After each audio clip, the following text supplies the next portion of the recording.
Hello दोस्तों, स्वागत है आपका मेरे चैनल ठाकुर फिटनेस में। और आज हम लोग क्वेश्चन आंसर करेंगे, Q&A का सेशन है ये।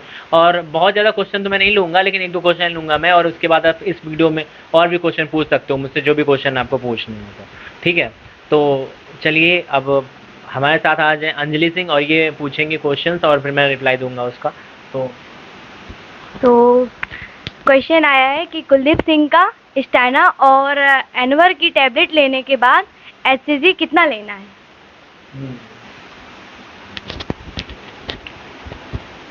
तो ये जो क्वेश्चन है कि एनावर और स्टेना की टैबलेट लेने के बाद एससीजी कितना लेना है, देखिए ये क्वेश्चन आधा अधूरा है अपने आप में। देखो कुलदीप, जो आपने पूछा है कि स्टेना और एनावर की टैबलेट एक बात, तो पहली बात तो ये बताओ कि डोज की क्या बात कर रहे हो। ठीक है, कितनी डोज लेनी है आपको, कितनी डोज आपने ले रखी है, और उसके बाद की बात। दूसरी बात, देखो दो तरीके की चीज़ें होती हैं। एक तो वो लोग होते हैं जो सिर्फ और सिर्फ ओरल के ऊपर साइकिल चलाते हैं। ओरल साइकिल चलाओगे, जैसे ओरल साइकिल क्या होती है कि आप सिर्फ टैबलेट यूज़ करते हैं, उसमें फिर जो वो लोग और इंजेक्शन वगैरह कुछ यूज़ नहीं करते। तो इस तरीके की जो चीज़ें होती हैं उसको रिकमेंड नहीं करते हैं हम लोग। मतलब ये क्या होता है कि इस तरीके की चीज़ें हार्मफुल होती हैं, और आपका लीवर पे भी इसका इफेक्ट पड़ता है। साथ में वो बेनिफिट नहीं मिल पाता जो बेनिफिट सिर्फ बंदा चलाता है साइकिल, उस तरीके का बेनिफिट नहीं हो पाता। तो मैं तो अवॉइड करूँगा आपको कि आप ये चीज़ मत करो। ये एडवाइस है मेरी कि आप ऐसा करो ही मत। और यदि आप ऐसा करते हो तो देखो, डिपेंड करता है, यदि आपने 2-3 हफ्ते की साइकिल की है, 1 महीने की साइकिल की, तो लोग एससीजी नहीं चलाते हैं। एससीजी के बिना भी काम हो जाता है, एससीजी इतना ज़रूरी नहीं होता उस केस में। तो आप दूसरा एआई वगैरह यूज़ कर सकते हो, जो एरोमेटाइजिंग इनहिबिटर होता है वो यूज़ कर सकते हो, क्लोमिड वगैरह यूज़ कर सकते हो। तो उससे आपका काम बन जाएगा, उसमें एससीजी आपको चलाने की जरूरत नहीं पड़ती। नहीं, हमें बहुत लॉन्ग साइकिल चलाई भी नहीं जाती, इसकी 3-4 वीक चलाई जाती। तो जैसे ऐसा है कि आपकी ऑलरेडी बॉडी बहुत अच्छी है, थोड़ी सी कट के लिए कुछ लोग लास्ट टाइम प्रेप पे चलाते हैं, बिल्कुल 1 महीने पहले, तो उस तरीके के लोग यूज़ करते हैं इस चीज़ को। ठीक है, तो ये कोई बहुत ऐसा नहीं है कि इससे इसके दम पे आप पूरी बॉडी बना सको। तो वो मैं एडवाइस करूँगा इसके अगेंस्ट कि आप यूज़ मत करो। एक क्वेश्चन और है महेश सिंह का, हेलो भाई, अगर लो टेस्टोस्टेरोन जिसका है, क्या वो बंदा 2 वीक में एक डोज 250 mg का ले सकता है क्या। ओके, तो ये क्वेश्चन अच्छा है। ठीक है, तो इस क्वेश्चन के ऊपर बात करेंगे हम लोग कि जिसका लो टेस्टोस्टेरोन है। आप कह रहे हो कि 250 mg 2 वीक में, हाँ, है ना?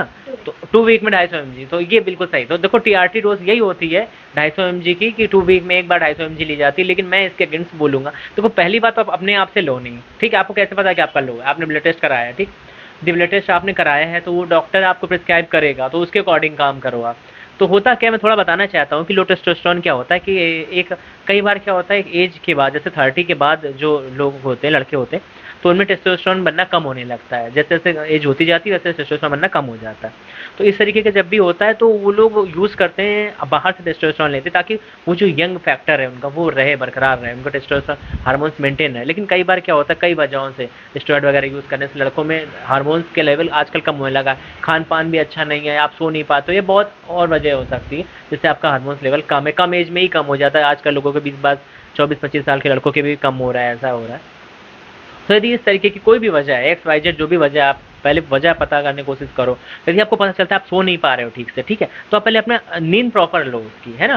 और यदि आप प्रॉपर सोते हो तो इस तरीके से क्या होता है कि आपका हार्मोन्स अच्छा होता है। जिंक की कमी हो सकता हो आप में, कि जिंक की कमी हो तो उसको लो, सप्लीमेंट देखो, वजह पहले ढूंढने की कोशिश करो। सब कुछ करके देख लो पहले। यदि सब कुछ करने के बाद भी बाई चांस आप नहीं कर पा रहे हो तो उस केस में टीआरटी आती है। तो डोज कितनी होती है मैं इसके बारे में बता देता हूँ।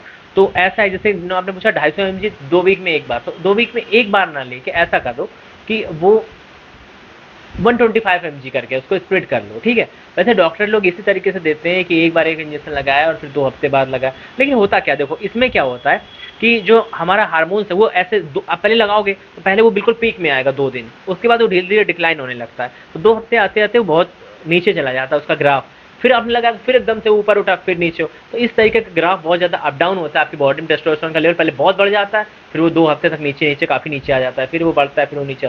इसमें यदि आप छोटी डोज में स्प्लिट कर लेते हो, सेम चीज़ जैसे आपने कहा कि 250 mg हम 2 हफ्ते में एक बार यूज़ कर दो, उसकी जगह आप 125 125 mg आप एक हफ्ते में यूज़ करो, फिर 125 mg आप दूसरे हफ्ते में यूज़ करो।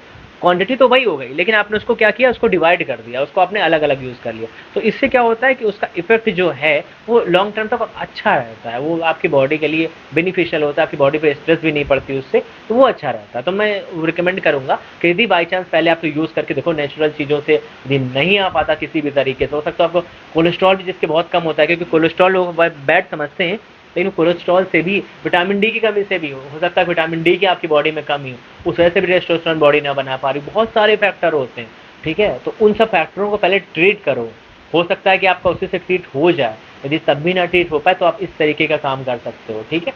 वैसे डॉक्टर इस तरीके की बातें नहीं बताते, क्योंकि उनके पास आप जाओगे तो एक ही बार में आपको इंजेक्शन लगा दिया, 2 हफ्ते बाद आना, ठीक है। लेकिन ये होता है कि यदि आप खुद से ये चीज़ कर सकते हो, जानते हो आप, तो आप इस तरीके से करोगे ना, तो आपके लिए ज़्यादा बेनिफिशियल रहेगा। तो होप कि ये जो दोनों क्वेश्चन थे इसका मैंने अच्छे से आंसर किया है, और आप और भी क्वेश्चन मुझे इसमें कमेंट में पूछ सकते हो, या मैं किसी और भी वीडियो में पूछ सकते हो, मैं इसका आंसर कर दूंगा। और मिलेंगे अगली वीडियो में, तब तक के लिए goodbye and take care.